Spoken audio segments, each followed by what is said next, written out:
السلام علیکم ورحمۃ اللہ وبرکاتہ۔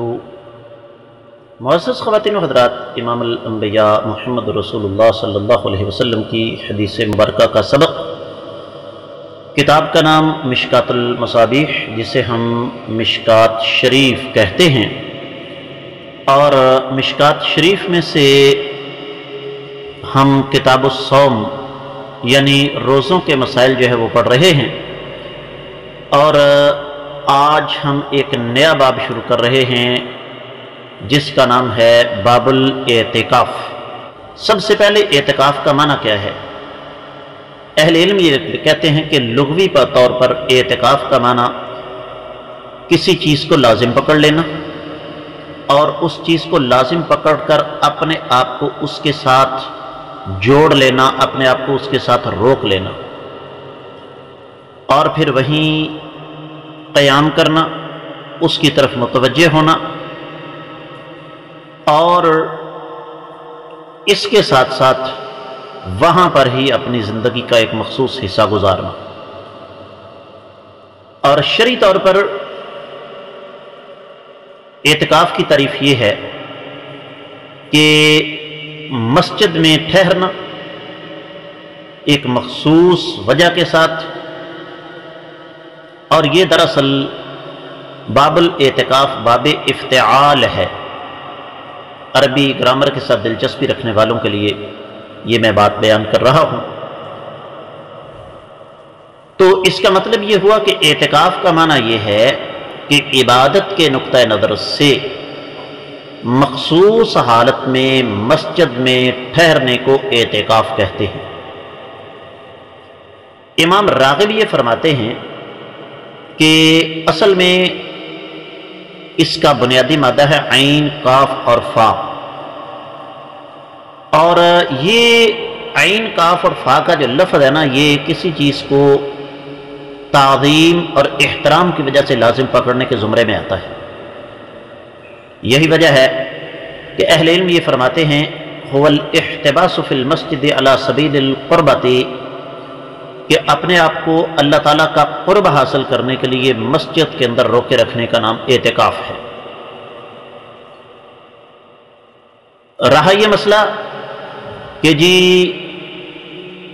کیا اعتکاف کا لفظ اللہ کے علاوہ کسی اور کے لیے استعمال ہو سکتا ہے؟ بالکل نہیں ہو سکتا۔ اگر کوئی کہے کہ میں اللہ کے علاوہ کسی اور کے لیے اعتکاف کرتا ہوں تو وہ شرک کرے گا، اور اس کا ثبوت قرآن مجید سورۃ الانبیاء 52ویں آیت مبارکہ میں ہے۔ ابراہیم علیہ السلام نے اپنی قوم سے یہ کہا ما هذه التماثيل التي انتم لها عاکفون، یہ کیا ہے یہ بت جن کے لیے تم اعتکاف کرتے ہو؟ اور یہی وجہ ہے کہ قرآن مجید میں اللہ تعالیٰ نے دوسرے مقام پر فرمایا، سورۃ البقرہ آیت ہے 187، ولا تباشروهن وانتم عاکفون فی المساجد، کہ تم اپنی بیویوں سے جسمانی ملاپ اس وقت مت کرو جب تم مسجدوں کے اندر اعتکاف کر رہے ہو۔ تو اس کا مطلب یہ ہوا کہ اعتکاف کا تعلق صرف اور صرف مسجد کے ساتھ ہے۔ جو ہمارے معزز مکرم علماء کرام یہ بات کہتے ہیں کہ اعتکاف جو ہے وہ گھر میں بھی ہو سکتا ہے، ان کا یہ موقف درست نہیں، اس لیے کہ اعتکاف جو اعتکاف کے تقاضے ہیں وہ گھر کے اندر کبھی پورے ہو ہی نہیں سکتے۔ اعتکاف کا مطلب یہ ہے کہ انسان دنیا داری سے بالکل کٹ کے کچھ دنوں کے لیے صرف اور صرف اللہ تعالیٰ کی رضا کی خاطر گوشہ نشین ہو جائے۔ ویسے تو اسلام میں گوشہ نشینی کی گنجائش نہیں، رہبانیت کا کوئی سلسلہ نہیں، لیکن اعتکاف چونکہ مخصوص دنوں کے لیے ہوتا ہے تو اس وجہ سے اعتکاف کے دوران سب کچھ چھوڑ کر گوشہ نشین ہونا پڑتا ہے۔ اب سوال یہ ہے کہ ایک خاتون اگر گھر کے اندر اعتکاف بیٹھی ہوئی ہے اور اس خاتون کو وہاں پر بیٹھے بیٹھے آواز آتی ہے کسی چھوٹے بچے کے گرنے کی، اور وہ رونے لگتا ہے، اور اس کی بڑی بہن یا اس کا بڑا بھائی کہتا ہے کہ کیوں سیڑھیوں پر چڑھے تھے، اب گر کر اپنا سر پھاڑ لیا نا، خون نکلنے لگا ہے۔ کیا خیال ہے؟ ایک ماں جس کا خمیر ہی اللہ تعالیٰ نے شفقت اور محبت سے اٹھایا ہے، کیا وہ اپنے اعتکاف والی جگہ پر بیٹھی رہ سکے گی؟ اس کا تو کلیجہ چر جائے گا۔ اس کے علاوہ اور بہت سارے مسائل ہیں، لیکن یہ ہماری ساری کی ساری عقلی باتیں ہیں۔ بنیادی چیز یہ ہے کہ شرعی طور پر اعتکاف مسجد کے علاوہ کسی اور جگہ نہیں ہو سکتا۔ رہا یہ مسئلہ کہ جی خواتین کے لیے تو مساجد کے اندر انتظام نہیں ہوتا، تو بھئی اعتکاف کون سا فرض ہے؟ نفلی عبادت ہے نا، نہ کریں گے تو کیا ہو جائے گا؟ کچھ بھی نہیں ہوگا۔ اس لیے اعتکاف مسجد میں ہوگا۔ 2117 حدیث ہے کتاب میں، اور پہلی حدیث ہے باب میں۔ عن عائشہ رضی اللہ تعالی عنہا ان النبی صلی اللہ علیہ وسلم كان يعتكف العشر الاواخر من رمضان حتى توفاه الله ثم اعتكف ازواجه من بعده متفق علیہ۔ حدیث کی راویہ سیدہ عائشہ طیبہ طاہرہ ام المومنین رضی اللہ تعالی عنہا صدیقہ بنت صدیق، ایک ایسی ہستی، ایک ایسی شخصیت جو کسی تعارف کی محتاج نہیں ہے۔ حدیث کا ترجمہ کچھ یوں بنتا ہے کہ سیدہ عائشہ رضی اللہ تعالیٰ عنہ سے روایت ہے، بیان فرماتی ہیں کہ نبی کریم صلی اللہ علیہ وسلم رمضان المبارک کے آخری عشرے میں اعتکاف بیٹھتے تھے، اور یہ سلسلہ آپ علیہ السلام کی وفات تک جاری رہا۔ اللہ نے آپ کو فوت کیا، اور آپ علیہ السلام کی وفات کے بعد آپ کی ازواج مطہرات یعنی آپ کی بیویاں اعتکاف بیٹھا کرتی تھیں۔ یہ حدیث اپنا مفہوم بالکل واضح کرتی ہے۔ سب سے پہلی تو بات یہ ہے کہ یہ حدیث مبارکہ ان لوگوں کا ایک جواب ہے جو کہتے ہیں کہ اعتکاف پہلے تھا، بعد میں منسوخ ہو گیا۔ حدیث کے الفاظ، رب کائنات نے جب تک نبی علیہ السلام کو فوت نہیں کیا تب تک آپ اعتکاف بیٹھتے رہے، اور یہ سنت ہے۔ اور اس سے یہ بھی پتہ چلتا ہے کہ اعتکاف رمضان میں ہوتا ہے، اور اس حدیث سے یہ بھی پتہ چلتا ہے کہ رمضان کے آخری عشرے میں ہوتا ہے، اور اس سے یہ بھی پتہ چلتا ہے کہ یہ اعتکاف آقا علیہ السلام کی سنت متواترہ ہے۔ نبی علیہ السلام نے کبھی بھی اسے ترک نہیں کیا۔ بعض لوگ اس سے دلیل پکڑتے ہیں کہ چونکہ نبی علیہ السلام نے اس پر ہمیشگی کی ہے لہذا یہ فرض ہے، لیکن ایسی بات نہیں ہے۔ اور اس حدیث مبارکہ سے یہ بھی پتہ چلتا ہے کہ کائنات کے امام صلی اللہ علیہ وسلم کی ازواج مطہرات ہماری مائیں وہ بھی اعتکاف بیٹھا کرتی تھی، اور اس حدیث سے یہ بھی پتہ چلتا ہے کہ وہ اعتکاف ویسے ہی بیٹھا کرتی تھیں جیسے نبی کریم صلی اللہ علیہ وسلم بیٹھا کرتے تھے۔ اور اس حدیث مبارکہ سے یہ بھی پتہ چلتا ہے کہ عورتوں کے لیے اعتکاف بیٹھنا جائز ہے، اور یہ بھی پتہ چلتا ہے کہ عورت اگر اعتکاف بیٹھے گی تو وہ صرف مسجد میں بیٹھے گی، اس لیے کہ حدیث میں قطعاً اس بات کی تخصیص نہیں ہے کہ ازواج مطہرات کائنات کے امام صلی اللہ علیہ وسلم کی بیویاں وہ نبی علیہ السلام سے ہٹ کر کسی طریقے سے اعتکاف بیٹھتی تھی۔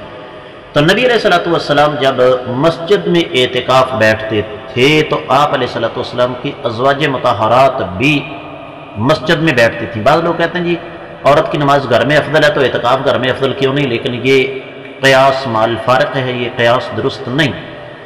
حاصل کلام یہ ہے کہ اعتکاف سنت ہے، مرد ہو یا عورت اس کو مسجد میں بیٹھنا چاہیے۔ اللہ تعالی ہمیں سمجھ کر عمل کرنے کی توفیق مرحمت فرمائے۔ 2118ویں حدیث کتاب میں ہے، اور دوسری حدیث ہے باب میں۔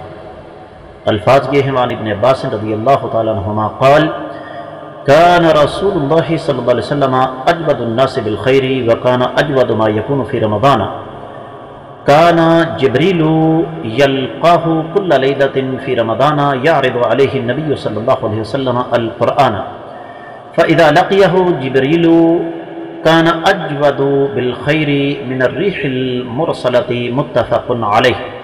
سیدنا عبداللہ بن عباس رضی اللہ تعالی عنہما ایک ایسی معزز ہستی جو کسی تعارف کی محتاج نہیں، رب کائنات نے بڑے کمالات سے نوازا، لیکن 4 عظمت رب کائنات نے عطا فرمائی۔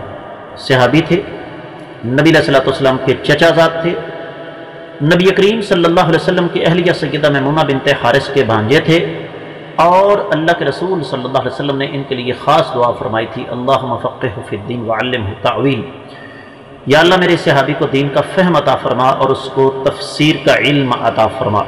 لیکن احادیث میں بھی سیدنا عبداللہ بن عباس رضی اللہ تعالیٰ عنہ کا ایک نمایاں مقام ہے۔ آئیے حدیث کے ترجمے کی طرف۔ سیدنا عبداللہ بن عباس رضی اللہ تعالیٰ عنہ سے روایت ہے، فرماتے ہیں کہ اللہ کے رسول صلی اللہ علیہ وسلم بلائی کے لحاظ سے، اللہ کی راہ میں مال خرچ کرنے کے لحاظ سے بہت سب سے زیادہ سخی تھے، اور آپ سب سے زیادہ رمضان میں سخاوت کرتے تھے۔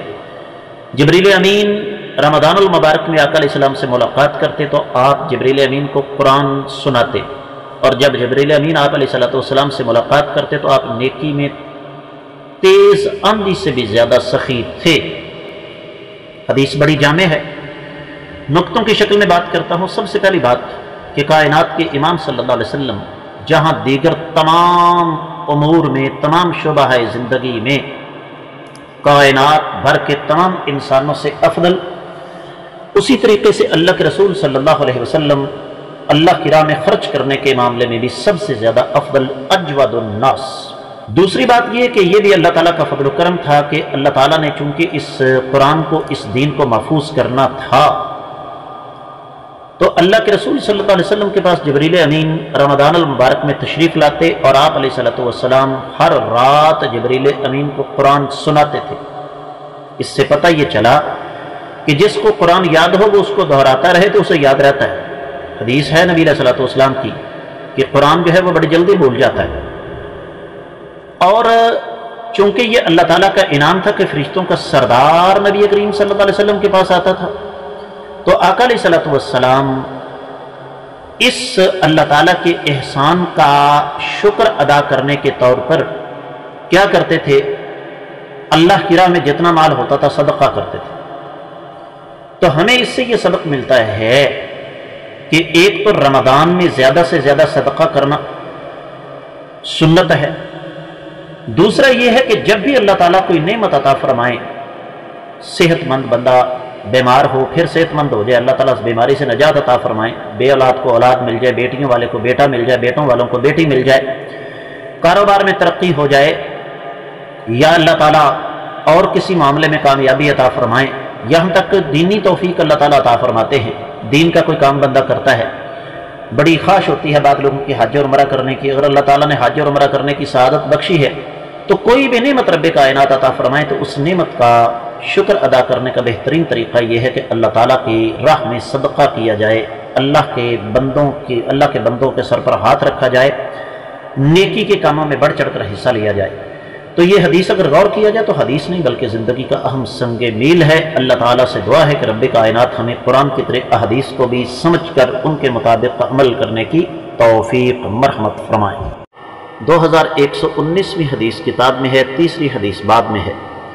الفاظ اس کے یہ ہیں، عن ابی ہریرہ رضی اللہ تعالیٰ عنہ قال یعرض علی النبی صلی اللہ علیہ وسلم القرآن کل عام مرۃ فعرض علیہ مرتين فی العام الذي قبض وكان يعتكف كل عام عشرا فاعتكف 20 فی العام الذي قبض، رواه البخاری۔ یہ حدیث کے راوی سیدنا ابو ہریرہ رضی اللہ تعالیٰ عنہ کسی تعارف کے محتاج نہیں ہے، براہ راست حدیث کے ترجمے کی طرف آتا ہوں۔ سیدنا ابو ہریرہ رضی اللہ تعالیٰ عنہ سے روایت ہے، فرماتے ہیں کہ نبی کریم صلی اللہ علیہ وسلم پر ہر سال ایک مرتبہ قرآن مجید پیش کیا جاتا، لیکن جس سال آپ علیہ السلام فوت ہوئے آپ پر 2 بار قرآن پیش کیا گیا، اور آپ ہر سال 10 دن اعتکاف بیٹھتے تھے، لیکن جس سال آپ فوت ہوئے آپ 20 دن اعتکاف بیٹھے۔ حدیث مبارکہ کا مفہوم بالکل واضح ہے کہ اللہ کے رسول صلی اللہ علیہ وسلم نے ہمیں اعتکاف کے آداب میں سے ایک چیز بتائی ہے کہ زیادہ سے زیادہ وہاں پر قرآن پڑھا جائے، اور پھر اس حدیث مبارکہ سے یہ بھی پتہ چلتا ہے کہ رب کائنات نے جو یہ وعدہ کیا تھا آقا علیہ السلام کے ساتھ کہ لا تحرک به لسانک لتعجل به، کہ آپ جبریل امین جب آپ کو سکھا رہے ہوتے ہیں یہ قرآن تو آپ اپنی زبان کو حرکت نہ دیا کریں۔ ان علینا جمعہ وقرآن، اس قرآن کو جمع کرنا اور اس کو سمجھانا اور اس کو آپ کے سینے میں محفوظ کرنا یہ ہمارا کام ہے۔ اس کا طریقہ کار یہی تھا کہ آقا علیہ السلام قرآن کا دور کیا کرتے تھے، اور اس سے یہ بھی پتہ چلتا ہے کہ اللہ تعالیٰ نے کائنات کے امام صلی اللہ علیہ وسلم کو یہ اشارے دے دیے تھے کہ آپ اب زیادہ دیر زندہ نہیں رہیں گے، تو اعتکاف آقا علیہ السلام کی سنت ہے۔ اعتکاف کے دوران زیادہ سے زیادہ قرآن پڑھنا چاہیے، اگر حفظ کیا ہو تو اس کو زیادہ سے زیادہ دہرانا چاہیے۔ یہ اعتکاف کے آداب میں سے ایک چیز ہے۔ اللہ تعالیٰ سے دعا ہے کہ اللہ تعالیٰ ہمیں قرآن کی طرح احادیث کو بھی سمجھ کر ان کے مطابق عمل کر کے اپنی دنیا اور آخرت بہتر بنانے کی توفیق عطا فرمائے۔ یہ 2120ویں حدیث کتاب میں ہے اور چوتھی حدیث باب میں ہے۔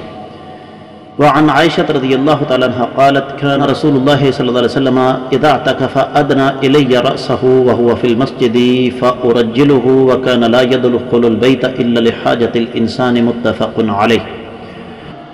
سیدہ عائشہ رضی اللہ تعالی عنہ سے روایت ہے، فرماتی ہیں کہ نبی کریم صلی اللہ علیہ وسلم جب اعتکاف فرماتے آپ مسجد میں ہوتے اور میری طرف آپ اپنا سر نکالتے، میں آپ علیہ السلام کے بالوں میں کنگھی کرتی، اور آپ گھر میں صرف انسانی ضرورت کے تحت تشریف لاتے۔ تو اس سے یہ پتہ چلتا ہے کہ اعتکاف تو مسجد میں ہی ہوگا۔ دوسری چیز یہ ہے کہ اگر امام یا عالم دین اس کا گھر مسجد کے بالکل ساتھ ہو تو وہ مسجد میں بیٹھے بیٹھے اپنا سر گھر کے اندر کر سکتا ہے۔ اور اس حدیث سے یہ بھی پتہ چلتا ہے کہ بیوی کی ذمہ داریوں میں سے یا بیوی کی محبت کا ایک انداز یہ بھی ہے کہ وہ اپنے شوہر کے سر کو کنگھی کرے۔ آج کل کی ہماری خواتین جو ہیں، چونکہ ماڈریٹ دور ہے نا، وقت کے ساتھ ساتھ تقاضے بدل گئے، فیشن بدل گئے، تو اب خواتین یہ سمجھتی ہیں کہ نہیں، حالانکہ یہ محبت کا رشتہ ہوتا ہے میاں بیوی کا، اور میاں بیوی کے درمیان چونکہ پردہ کوئی نہیں ہوتا، تو سوال یہ ہے کہ مرد اگر اپنی بیوی سے کنگھی نہیں کروائے گا تو اور کس سے کروائے گا۔ اس کے ساتھ ساتھ اس حدیث مبارکہ سے یہ بھی پتہ چلتا ہے کہ اگر آپ اعتکاف بیٹھے ہوئے ہیں اور اعتکاف بیٹھے بیٹھے آپ کو کسی ضروری جو انسانی حاجت ہے اس کے تحت اپنے معتکف سے نکلنا پڑتا ہے، اعتکاف والی جگہ سے نکلنا پڑتا ہے، تو آپ نکل سکتے ہیں۔ اب تو خیر ماشاءاللہ مساجد کے اندر سسٹم ہی تبدیل ہو چکا ہے، مساجد کا سلسلہ ہی بالکل مختلف ہے کہ وہاں پر الحمدللہ ثم الحمدللہ واش روم اندر موجود ہیں، لیکن اگر ایسی شکل نہ ہو کہ واش روم مسجد کے اندر موجود نہیں ہے، مسجد سے باہر جانا پڑتا ہے قضائے حاجت کے لیے، تو قضائے حاجت کے لیے بندہ مسجد سے نکل سکتا ہے۔ البتہ یہ ہے کہ اعتکاف کرنے والے کو کھانا وغیرہ جو ہے وہ مسجد میں ہی پہنچایا جائے گا، لیکن اگر اس کے لیے بھی نکلنا پڑ جائے تو کوئی اتنا بڑا مسئلہ نہیں۔ میں امید کرتا ہوں کہ انشاءاللہ آپ کو اس کی اچھی طرح سمجھ آ گئی ہوگی۔ اس کے ساتھ ہی حدیث مبارکہ کا سبق بھی اختتام پذیر ہوتا ہے۔ اللہ تعالیٰ سے دعا ہے کہ اللہ تعالیٰ ہمیں سمجھ کر عمل کرنے کی توفیق مرحمت فرمائے۔